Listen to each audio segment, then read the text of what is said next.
Hi guys, hi, how's it going? How y'all doing today? Hopefully today finds you well. Today I am doing a video that I actually was inspired to do for my friend Melissa Nadine here on YouTube. I'll have her channel linked down below, but she did 5 palettes on my wish list.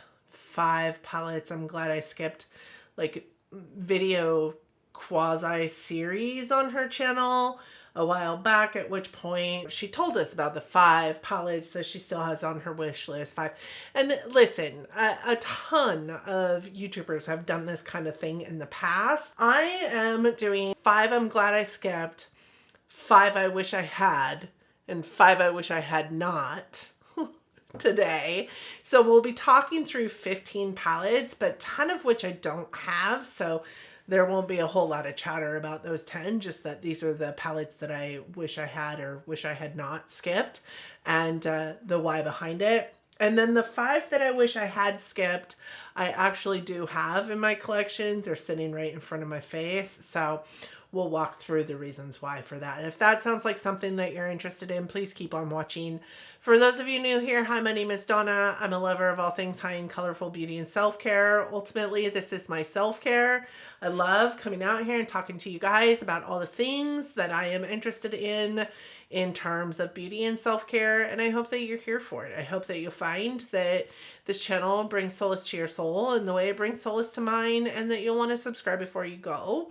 If you do, please let me know down in the comments section. I would love to welcome you personally into my grand YouTube fam here. And with that said, let's roll into this video. All right, I am going to start with the palettes that I don't have. So 5 palettes that I'm glad I skipped on. First, the Urban Decay Naked relaunch. Listen, or for that matter, the first time it ever came out. I think the first time it ever came out was pre my beauty time. Like, I didn't get interested in beauty until right about the same time I started this channel, like 7 years ago at this point in time. I believe this launched way before me. The Urban Decay Naked relaunch, the Cool Tone eyeshadow, I think it was just the first Naked palette that they had. Definitely not my color story. Definitely not something I even think is pretty today. And knowing what I know today about the Naked formula, definitely not something that interests me. So that is definitely a palette I'm safe from. All of the rest of these were really on my list. That first one was not. The second one that I have is, do you guys remember the Lancome Louvre palette last year that I wanted so bad? I wanted it so bad. And really the only reason why I wanted it is because of that green shade that was in it. And the fact that it had the thinking man's face, like imprinted into the pans, like all the pans made the thinking man's face. And like, I'm into that. I'm into that kind of thing. I have a NARS palette up in my memories box that is a replica of an Andy Warhol painting. So I'm into that kind of thing. But when I think about where that palette likely would have ended up, is I would have paid the whatever it was, $70 or $80 for that palette for it to end up in that box of memory palettes, because I would have not wanted to use it. So, and also if I had used it, it's just not my thing. That palette is just not my thing. So I'm really glad that I talked myself out of that and that I saved myself from that purchase. The third one would be the ABH Fall Romance. I am an ABH stan, or was an ABH stan. At one point in time, I purchased every single palette that they came out with, and up until that Fall Romance palette, I think I still was purchasing every single palette that they came out with. I didn't purchase the Amrezy palette because it didn't fit into my OCD brain in terms of what the rest of my palettes from ABH look like, as far as sizing and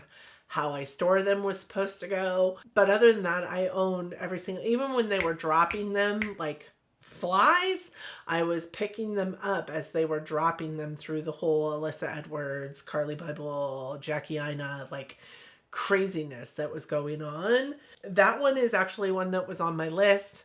It's the very first palette that I think that I did a build your own palette for on my channel, which led to my build your own palette series. And doing it I realized that that just wasn't a palette that I was going to get a lot of fun out of because it was such a dark palette. And while I like really dark, moody colors, I also like a lot of light in my eyeshadows. So I knew I didn't need that palette. The next one is the ColourPop Twilight collab. I feel like I'm too old to have an affinity for Twilight, but honestly, I have an affinity for Twilight. And it's probably because I have a daughter that is in her, mid-20s-ish, and she was so hung up on Twilight. Therefore, I got into that whole like Twilight conundrum with her, right? So when ColourPop came out with the Twilight collab, I was all for it. I was going to purchase it. It was going to be mine. I was going to have it in my collection.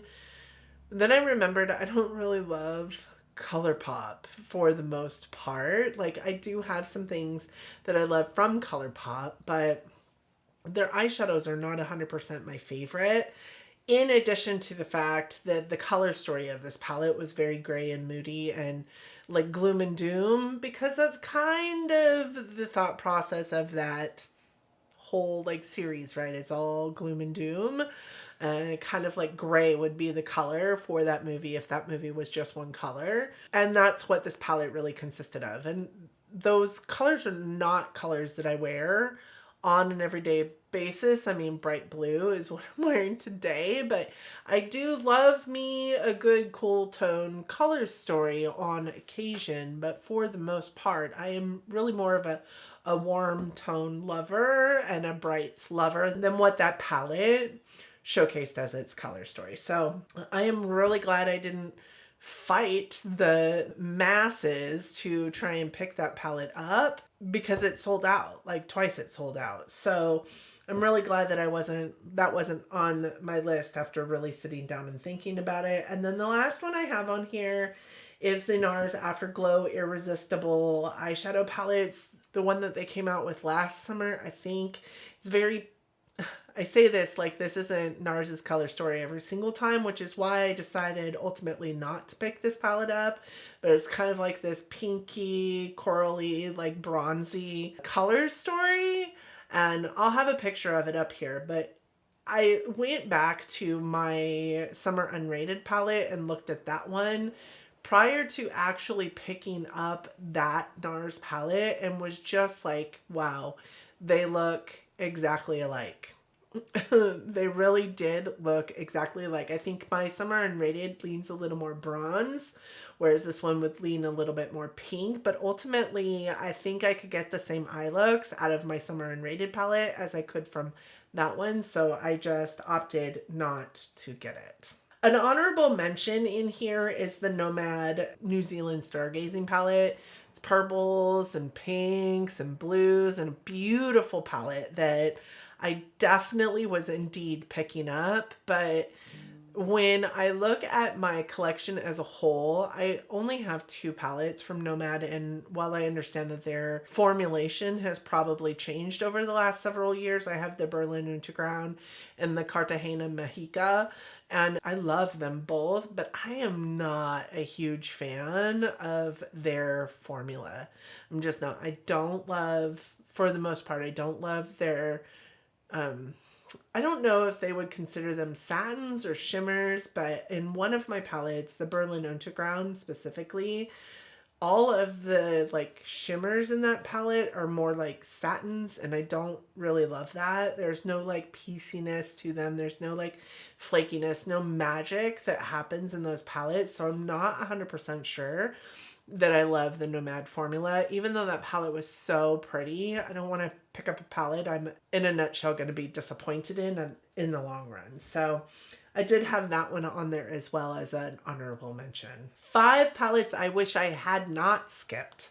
Again, palettes that I do not have in my collection. And honestly, one of them is not a palette. But it is because of the whole thought process of it. And it is the one thing that I really wanted to pick up for it. And I forgot all about it. But 5 items I wish I had not skipped. The one that isn't a palette is the ABH Glow Seeker highlighter in Pearl for Year of the Dragon.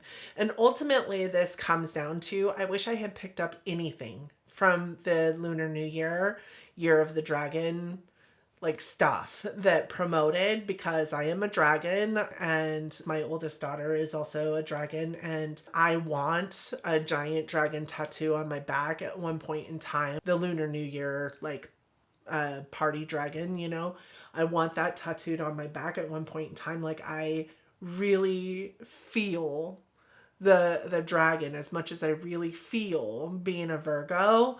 And I don't know that that is like, it is whatever it is, but I wish I had picked up just one thing from Year of the Dragon, and that ABH highlighter was the one thing that I can remember I wanted so dang bad. It was so pretty. And I didn't pick up anything from Year of the Dragon. I think that there was a couple of palettes that I would have loved to have had as well, but from brands that I don't know a whole lot about, so I didn't think much of those. But that was the thing that I wanted to pick up the most for Year of the Dragon, was that ABH Glow Seeker highlighter in Pearl. Number 2 is actually a set of eyeshadow palettes, and it is the Odens Merry Christmas and Christmas Eve palette that came out holiday 2022, I do believe it was. I still think about those palettes all the time, and every time I hear that they've relaunched them, I hear it late enough that I cannot get them anymore. And I went in to see if they were available, just happenstance, see if they were available this holiday season, and they're not at this point in time. So if you know that they will be, let me know. But I think if they did come back up, I would want to purchase them. But I think that it would be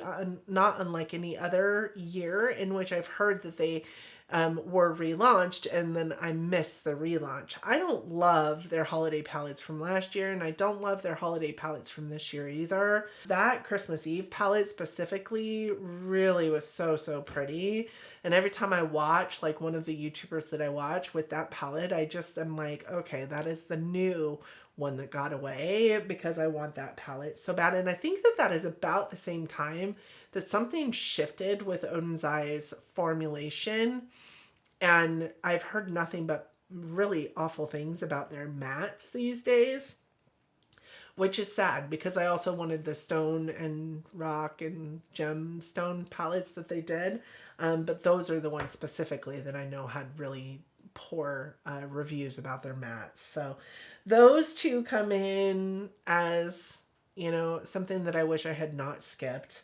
Another one that I wish I had not skipped was another NARS palette, but this one was the NARS Climax palette. It was just a 9-pan palette, and I feel like it is the most unique palette to the NARS lineup. But this palette came out before the first time I had ever tried NARS was the Summer Unrated palette and the Hot Tryst face palette that I have. So this NARS Climax palette was out and then gone way before I had even tried NARS. But now looking at that palette, I'm like, man, I wish I had picked up that palette because it is super pretty. Another one that I am really sad that I didn't pick up, and the reason why I didn't pick it up is because I didn't love that it had a whole row of glitters in it.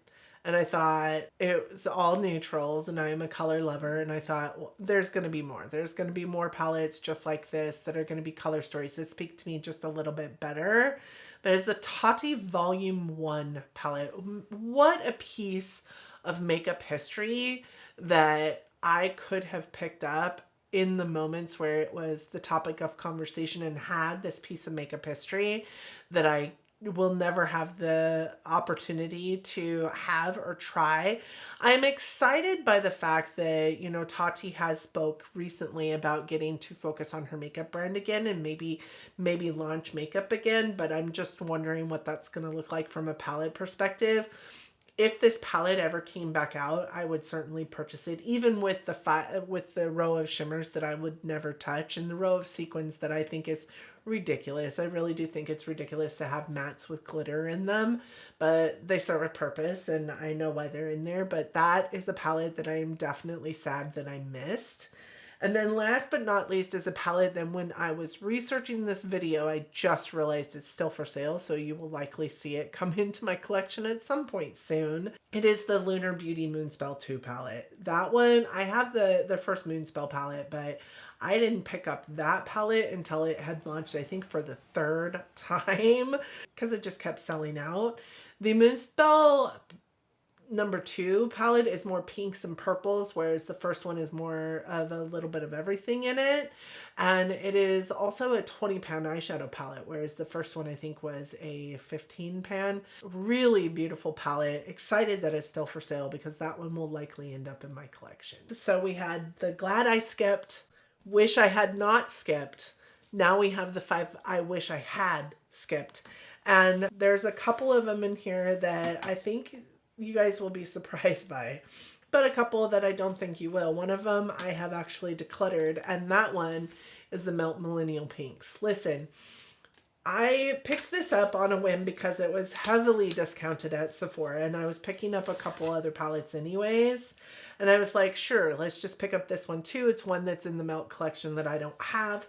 Well, there's a reason why I didn't have it. Number one, this color story is whatever, but also these are the most atrocious Melt eyeshadows I have ever experienced using in my life. This does have 5 shimmers in it and 5 mattes in it, but I thought it was really unique. The color story was something that we had not seen at that point in time, and I didn't think anything of it when I purchased it as far as like how I was going to actually make this work in everyday, you know, eyeshadow look. I don't think that the color scheme necessarily is a horrible color scheme. I just think in terms of eyeshadow, it maybe doesn't speak in the way that it would in like a home interiors perspective of pinks and grays. That also said, these shadows are horrible. None of the shimmers are really fantastic. They're all really kind of chunky and don't really work very well on an eye, and really do their part on exacerbating all the texture on your eye. But in addition to that, the mattes just blend away to nothing and are so dang patchy and so dang awful for colors of their nature. Like, I have never dealt with like a peachy pinky color that was as patchy as these ones got, and I don't know what happened, but this is a palette that I actually decluttered out of my collection after doing my palette review on it because I just could not with that palette.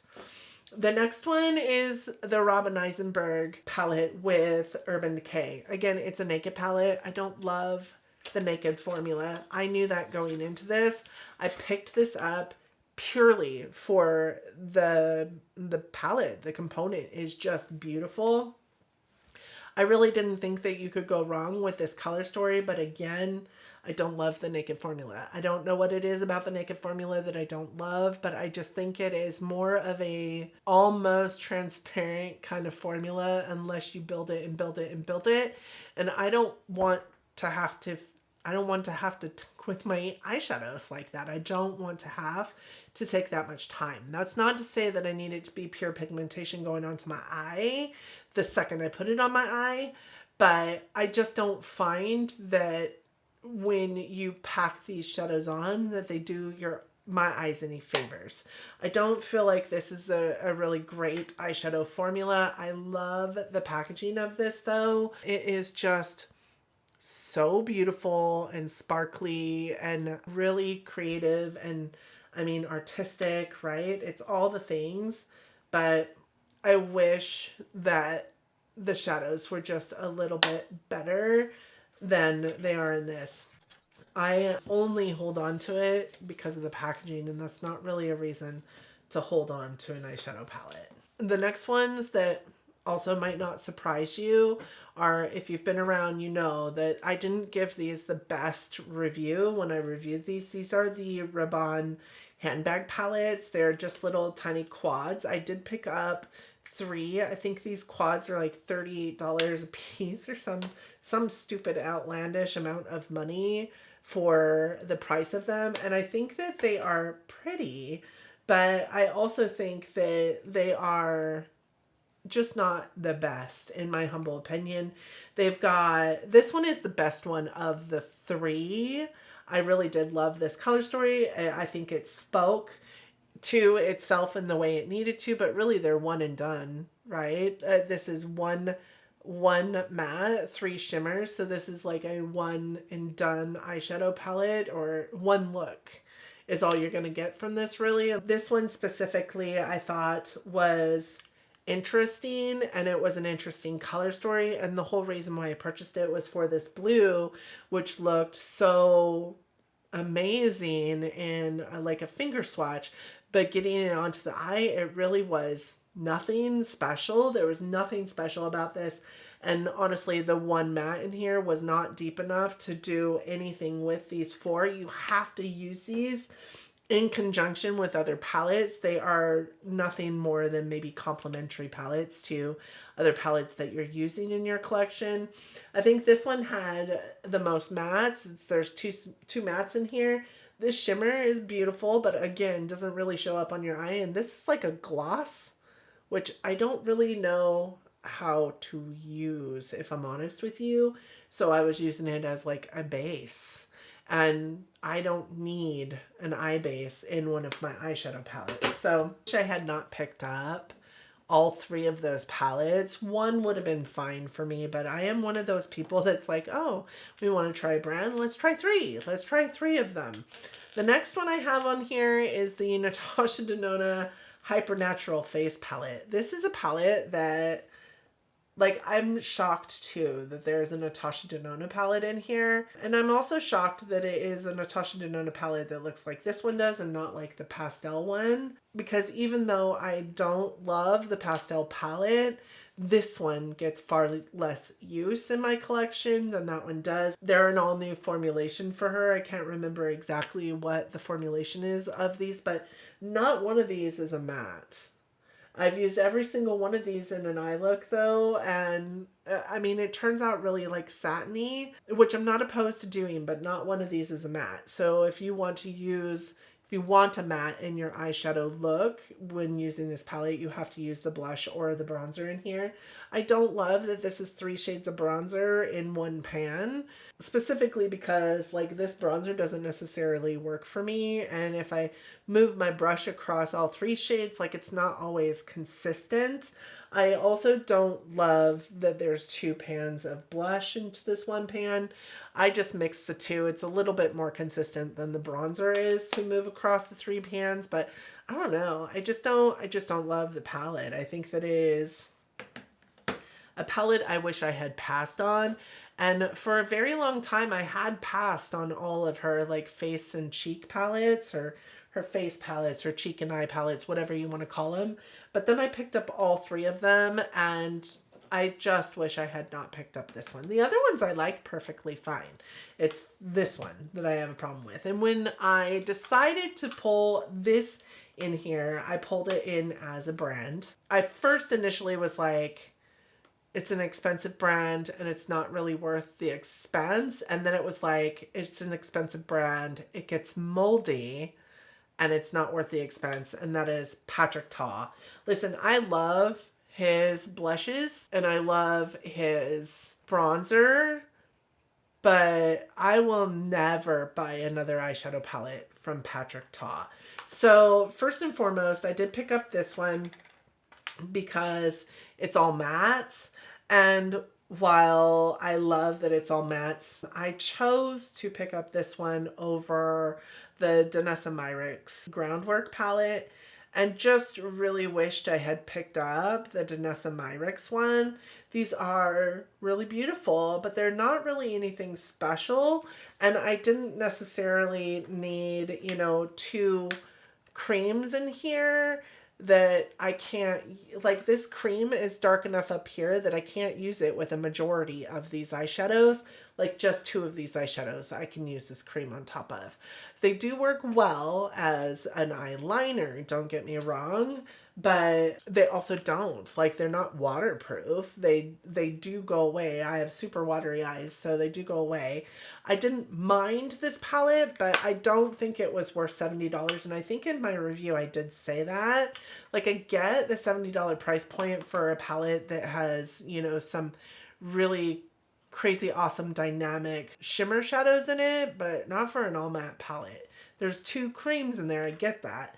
But the other reason why I will never buy Patrick Ta again, and I'll insert a camera picture of this shadow, but these are known for getting moldy. And this shadow here is so full of mold. It's disgusting. I will never buy a Patrick Ta eyeshadow palette again because of my experience with this palette alone. And I just noticed this mold today. So this palette, $70, will go into the garbage can. How much sense does that make? Absolutely none. So that, my friends, was it. That was it. That was 5 palettes that I'm glad I skipped, 5 palettes that I wish I hadn't skipped, and 5 palettes that I wish I had skipped, all in one nutshell for you. And it wasn't even a 4-hour video, so I hope that you guys enjoyed it. Let me know your thoughts and opinions on the palettes that I showcased for you today. I would be interested to hear your thoughts. Thank you guys so much for joining me today. I hope that you and yours are well. I hope that you are all safe and healthy and getting along as best you can.